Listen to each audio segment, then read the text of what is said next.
প্ৰথমে মই ক'ব বিচাৰিছোঁ নিখিল বড়ো ছাত্ৰ সন্থাৰ যি কেন্দ্ৰীয় অধিৱেশন 57তম তাত প্ৰায় 7,000 আমাৰ ডেলিগেট আৰু অবজাৰ্ভাৰ প্ৰতিনিধি আৰু ইয়াত অবজাৰ্ভাৰ তাত Bodoland university, Guwahati university, cotton university, Dibrugarh university unit committee, Shillong unit, Delhi unit আৰু দেশৰ আৰু অসমৰ ৰাজ্যৰ ভিতৰত বিভিন্ন প্ৰান্তৰ পৰা প্ৰতিনিধিসকল আহিব।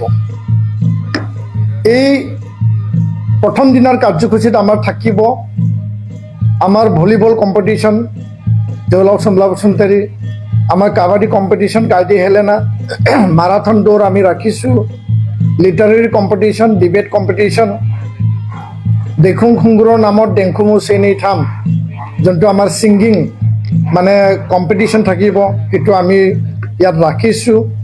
আৰু সন্ধিয়া 5 বজাত নিখিল বড়ো ছাত্ৰ সন্থাৰ প্ৰথমখন প্ৰতিনিধি সভা অনুষ্ঠিত হ'ব।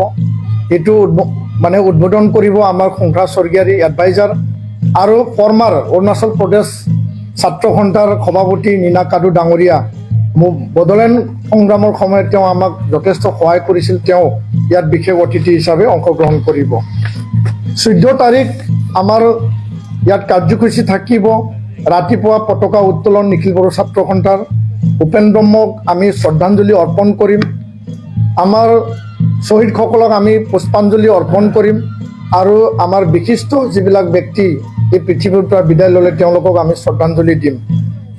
ইয়াৰ পিছতে মূল এটা কাৰ্যসূচী আমি ৰাখিছোঁ যে সম্বৰ্ধনা অনুষ্ঠান পদ্মশ্ৰী 2025ত সন্মান লাভ কৰা ডক্টৰ অনিল বড়ো ছাৰক আমি সন্মান জনাম। সাহিত্য একাডেমী অৰণ ৰাজা, ভাৰ্জিন জেকবা, উত্তৰা চেল্ফমেড তেওঁলোকক আমি সম্বৰ্ধনা জনাম। APSCৰ যিসকল প্ৰাৰ্থী বড়ো সম্প্ৰদায়ৰ পৰা তেওঁলোকে স্থান লাভ কৰিছে তেওঁলোকক সম্বৰ্ধনা জনাম। Madhuram Bodo best teacher award 2025 দেওবাৰ ৰামচিয়াৰী বাচিৰাম বসুমতাৰীক আমি সম্বৰ্ধনা জনাম। Central talent search exam class 9 আৰু 10 বড়ো মাধ্যমৰ নিখিল বড়ো ছাত্ৰ সন্থাৰ দ্বাৰা অনুষ্ঠিত ইয়াৰ টপ 3 6গৰাকী ছাত্ৰ ছাত্ৰীক আমি সম্বৰ্ধনা প্ৰদান কৰিম। ইয়াৰ পিছত আমাৰ মূল আৰু কাৰ্যসূচী এটা থাকিব এডুকেশ্যন আৰু ইউথ কনক্লেভ, শিক্ষা আৰু যুৱ প্ৰজন্মক লৈ এটা কনক্লেভ আমি ৰাখিছোঁ, য'ত দেশৰ শিক্ষামন্ত্ৰী ডাঙৰীয়া সন্মানীয় ডক্টৰ ধৰ্মেন্দ্ৰ প্ৰধান তাত উপস্থিত থাকিব মুখ্য অতিথি হিচাপে। আৰু ইয়াৰ এটা টপিক ৰাখিছোঁ empowering youth for vibrant Bodoland region in a Viksit Bharat, বিকশিত ভাৰতক টাৰ্গেট কৰি পেলাই বডোলেণ্ড অঞ্চল অসমৰ যুৱ প্ৰজন্ম বড়ো সম্প্ৰদায়ৰ তেওঁলোকক কেনেকৈ এম্পাৱাৰ কৰিব পাৰোঁ। আৰু এইবাৰ আমি এটা নতুন দৃষ্টিভংগী এটা ৰাখিছোঁ Bodoland space and science exhibition তাত আমি এটা আয়োজন কৰিছোঁ। 20টাকে ষ্টল বিভিন্ন বিশ্ববিদ্যালয় আৰু বিদ্যালয় আৰু কলেজৰ ছাত্ৰ ছাত্ৰীয়ে ছায়েন্স মডেল প্ৰদৰ্শন কৰিব। শ্বিলং আৰু বেংগলোৰৰ পৰা স্পেচ অন হুইলছ এটা গাড়ীত স্পেচ চাব পৰা বা সকলো ব্যৱস্থা চন্দ্ৰায়ন বা আন ব্যৱস্থা তাত থাকিব। গুৱাহাটী প্লেনেটৰিয়ামৰ পৰা এটা দল ইয়াত ৰাতি মানে আকাশখন চাবৰ কাৰণে টেলিস্কোপ আৰু আন ব্যৱস্থা কৰা হৈছে। আৰু ইয়াত প্ৰমোদ বড়ো ডাঙৰীয়া, ডক্টৰ ৰণোজ পেগু ডাঙৰীয়া আৰু বেংগলোৰৰ পৰা former director Sudhir Kumar N ঈশ্বৰ তেওঁ তাত উপস্থিত থাকিব। ইয়াৰ পিছতে সমান্তৰালভাৱে আমাৰ এটা আৰু কাৰ্যসূচী আছে ৰাষ্ট্ৰীয় শিক্ষানীতি আধাৰত আমাৰ গুণগত শিক্ষা আৰু মাতৃভাষা মাধ্যমক লৈ এটা আলোচনা চক্ৰ ৰাখিছোঁ, য'ত সন্মানীয় তৰেণ বড়ো প্ৰাক্তন সভাপতি বড়ো সাহিত্য সভা তেওঁ উপস্থিত থাকিব। সদৌ অসম ছাত্ৰ সন্থাৰ মুখ্য উপদেষ্টা ডক্টৰ সমুজল কুমাৰ ভট্টাচাৰ্যক আমি আমন্ত্ৰণ জনাইছোঁ। বডোলেণ্ড বিশ্ববিদ্যালয়ত ৰেজিষ্ট্ৰাৰ ডক্টৰ শুভম বসুমতাৰী আৰু প্ৰায় 50টাৰো অধিক কলেজৰ মানে প্ৰিন্সিপালসকল তেওঁলোকে উপস্থিত থাকিব। 15 তাৰিখে আমাৰ কাৰ্যসূচী আছে, 2টা কাৰ্যসূচী আমি ৰাখিছোঁ। এপছুৰ প্ৰাক্তন কেন্দ্ৰীয় কমিটি আৰু জিলা পৰ্যায়ৰ নেতাসকলক আমি সম্বৰ্ধনা অনুষ্ঠান ৰাখিম। আৰু বড়ো জাতিক আগুৱাই নিয়াৰ ক্ষেত্ৰত উপেন ব্ৰহ্মৰ যি সপোন আছিল সেই সপোনটো বাস্তৱত আমি কেনেকৈ আগবাঢ়ি যাব পাৰোঁ, জাতিটো নিৰ্মাণৰ ক্ষেত্ৰত আমাৰ সমাজ, আমাৰ শিক্ষা, আমাৰ ভাষা, আমাৰ কলা সংস্কৃতি সেই দিশত ইয়াৰ ওপৰত আলোচনা চক্ৰ ৰাখিছোঁ। ইয়াত উৰ্ষাউগুৰা ব্ৰহ্ম, মন্ত্ৰী ডাঙৰীয়া, প্ৰমোদ বড়ো বিটিআৰ প্ৰধান ডাঙৰীয়া, সকলোৱে উপস্থিত থাকিব। নিখিল বড়ো ছাত্ৰ সন্থাৰ এইবাৰ অধিৱেশনত আমি প্ৰায় 6টাকৈ কিতাপ উন্মোচন কৰিম আৰু আন আন লেখক তেওঁলোকেও আহিব। ইয়াত নিখিল বড়ো ছাত্ৰ সন্থা 1967ৰ পৰা 1993 এই দীঘলীয়া কালক্ৰমৰ এটা ইতিহাস বুৰঞ্জী history of all Bodo students union and Bodoland movement আমি উন্মোচন কৰিম। প্ৰায় 1000 পৃষ্ঠাৰ এই কিতাপখন হ'ব।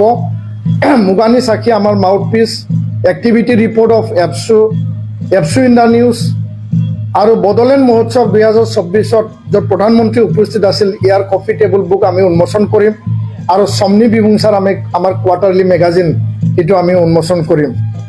আৰু পিছৰ ভাগত পিছবেলা understanding peace, harmony, prosperity for community development in BTR, Assam আৰু বিটিআৰত আগুৱাই নিয়াৰ ক্ষেত্ৰত প্ৰায় 35টাৰো অধিক জাতীয় ছাত্ৰ দল সংগঠনক আমি আমন্ত্ৰণ জনাইছোঁ। ইয়াত প্ৰফেচাৰ ৰমেশ ভৰদ্বাজ, গান্ধীয়ান ভাইচ চেঞ্চেলৰ হাৰিয়ানাৰ তেওঁ উপস্থিত থাকিব। আদিত্য খাকলাৰী অল আছাম ট্ৰাইবেল সংঘৰ তেওঁ উপস্থিত থাকিব। উৎপল শৰ্মা সভাপতি সদৌ অসম ছাত্ৰ সন্থা তেওঁ উপস্থিত থাকিব। আৰু এইখিনি 15 তাৰিখৰ কাৰ্যসূচী আমি ৰাখিছোঁ। 16 তাৰিখত আমাৰ এটাই কাৰ্যসূচী থাকিব, সেইটো হ'ল মূল কাৰ্যসূচী। আৰু এই কাৰ্যসূচী আমাৰ এই অধিৱেশনত আটাইতকৈ গুৰুত্বপূৰ্ণ কাৰ্যসূচী হ'ব। যিহেতু 2020 27 জানুৱাৰীত বিটিআৰ শান্তি চুক্তি সম্পাদিত হ'ল। শান্তি পথত সশস্ত্ৰ সংগ্ৰামীসকল ঘূৰি আহিল। এতিয়া বিটিআৰ আৰু অসম শান্তিৰ যাত্ৰাত আমি বাঢ়ি গৈ আছোঁ। চিৰযুগমীয়া এইটো শান্তি স্থাপন কৰিব লাগে। আৰু এই ক্ষেত্ৰখনক বিটিআৰখন অসমখন আগুৱাই নিয়াৰ ক্ষেত্ৰত কেন্দ্ৰীয় চৰকাৰ, ৰাজ্য চৰকাৰক যিখিনি আমাৰ দাবী আৰু সমস্যা আছিল চুক্তিত স্বাক্ষৰিত হৈ পেলাই দফা হিচাপে ৰূপায়ণৰ কাম এতিয়া বৰ্তমান চলি আছে। আৰু সদায় বড়ো ৰাইজে, বিটিআৰবাসী সকলো জাতি জনগোষ্ঠীৰ ৰাইজে বিচাৰে যে কেন্দ্ৰীয় চৰকাৰ, ৰাজ্য চৰকাৰৰ সদায় আমাৰ ভৱিষ্যতটো লৈ পেলাই যাতে আশীৰ্বাদ প্ৰদান কৰে। আৰু এই কাৰ্যসূচীৰ কাৰণে নিখিল বড়ো ছাত্ৰ সন্থাৰ মূল আমাৰ অপেন ছেশ্যন থাকিব, মুকলি সভা, কেন্দ্ৰীয় গৃহমন্ত্ৰী সন্মানীয় অমিত শ্বাহ ডাঙৰীয়া 12 বজাত 16 তাৰিখে উপস্থিত হ'ব। আৰু তেওঁ 1 বজালৈকে 1 ঘণ্টাৰ কাৰ্যসূচীত তেওঁ উপস্থিত থাকিব। তেওঁ বিটিআৰবাসী ৰাইজে মানে ৱেলকাম কৰিবৰ কাৰণে খুব আগ্ৰহেৰে বাট চাই আছে। প্ৰায় 2 লক্ষ ৰাইজৰ উপস্থিতিত ইয়াত বড়োৰ লগতে আন আন জাতি জনগোষ্ঠীৰ ৰাইজ ইয়াত উপস্থিত হ'ব। নিখিল বড়ো ছাত্ৰ সন্থাৰ প্ৰতিনিধি যিখিনি আমাৰ উপস্থিত হ'ব, আমাৰ বিভিন্ন প্ৰান্তৰ পৰা ইয়াত জনসমাগম হ'ব। আৰু ইয়াত মুখ্য অতিথি হিচাপে আমি কেন্দ্ৰীয় গৃহমন্ত্ৰী অমিত শ্বাহ ডাঙৰীয়াক আমি আমন্ত্ৰণ জনাইছোঁ।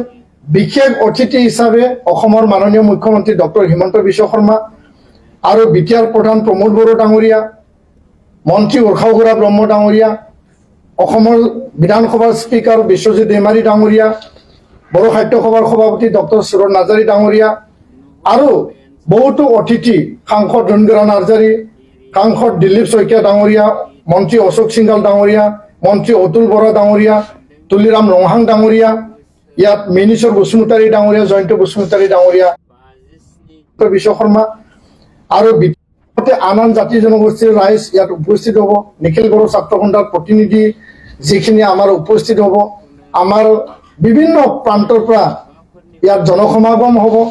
আৰু ইয়াত মুখ্য অতিথি হিচাপে আমি কেন্দ্ৰীয় গৃহমন্ত্ৰী অমিত শ্বাহ ডাঙৰীয়াক আমি আমন্ত্ৰণ জনাইছোঁ। বিশেষ অতিথি হিচাপে অসমৰ মাননীয় মুখ্যমন্ত্ৰী ডক্টৰ হিমন্ত বিশ্ব শৰ্মা আৰু বিটিআৰ প্ৰধান প্ৰমোদ বড়ো ডাঙৰীয়া, মন্ত্ৰী উৰ্খাওগুৰা ব্ৰহ্ম ডাঙৰীয়া, অসমৰ বিধানসভাৰ স্পীকাৰ বিশ্বজিৎ দৈমাৰী ডাঙৰীয়া, বড়ো সাহিত্য সভাৰ সভাপতি ডক্টৰ সুৰজ নাৰ্জাৰী ডাঙৰীয়া আৰু বহুতো অতিথি, সাংসদ ৰণবীৰ নাৰ্জাৰী, সাংসদ দিলীপ শইকীয়া ডাঙৰীয়া, মন্ত্ৰী অশোক সিংঘাল ডাঙৰীয়া, মন্ত্ৰী অতুল বৰা ডাঙৰীয়া, তুলিৰাম ৰংহাং ডাঙৰীয়া, ইয়াত মেনিশ্বৰ বসুমতাৰী ডাঙৰীয়া, জয়ন্ত বসুমতাৰী ডাঙৰীয়া আৰু বড়ো জাতীয় সংগঠনৰ মুৰব্বীসকল সেই মুকলি সভাত তেওঁলোকে অংশগ্ৰহণ কৰিব। আশা কৰিছোঁ 16 তাৰিখত এই মুকলি সভা সকলোৱে দলে বলে যাতে আহে, ইয়াত সহায় সহযোগিতা আগবাঢ়ে।